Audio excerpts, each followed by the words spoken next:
And with the fourth, forges his crown with blood spilled throughout all the land, every region. But a king needs a queen, so where is the love? It's hard to see, it's changing every season. The Kingmaker Neville, hard at work, an alliance through marriage in France. But the young king has an eye for another, secretly marries her, so there's no chance.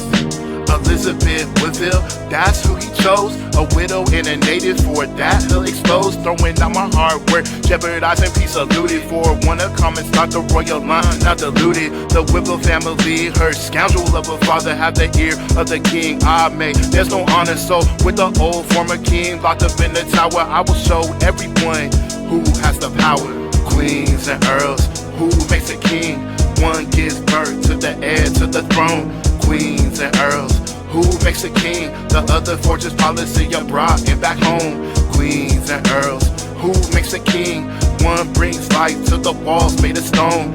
Queens and earls, who makes a king? The other forges bonds to protect the throne. And with the fourth, a warrior with prowess, proven on the battlefields around, never being, but he's a young king of 22 years in politics at home and abroad, change every season, so he might be relying on advice from many others. The Woodvilles move in with influence is discovered. The Earl of Warwick disproves Richard Neville, so he will conspire against the crown that he reveled. The Earl wants to forge an alliance with the French, undermining Burgundy, where my family has been. We have fought against the crown on the side of the English, so peace with them unfathomed wounds never really been. His ambition blinds him, peace is only for him to exercise control on Edward. Don't pretend you care, Kingmaker. The crown rests with me, giving birth to an heir, to a future king. Queens and earls, who makes a king?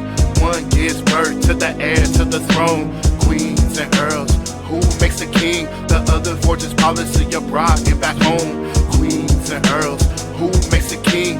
One brings life to the walls made of stone. Queens and earls, who makes a king? The other forges bonds to protect the throne.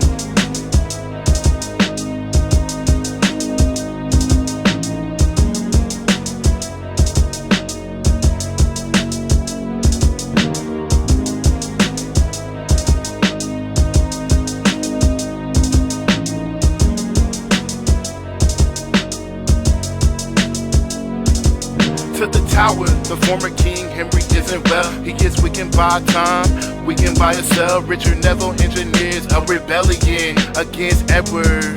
With his brother never fails, family once again weaponized to seize the crown. Edward forced to exile. Time will tell that it's only temporary. He will raise forces loyal and invade with Burgundy, back again on English soil. So where does your loyalty lie? If not with your country or your king? It is clear ambition in bitter rivalry is where it lies, and that's where it's been.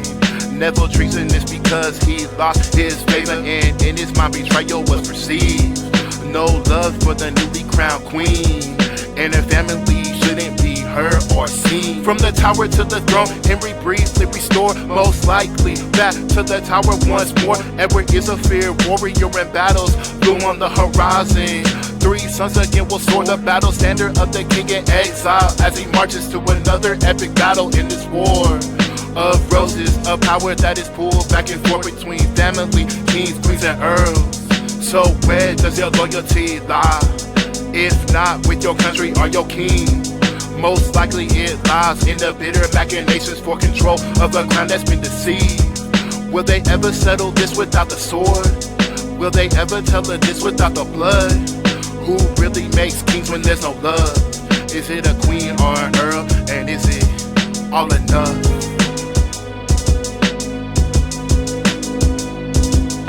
Enough. Is it all enough?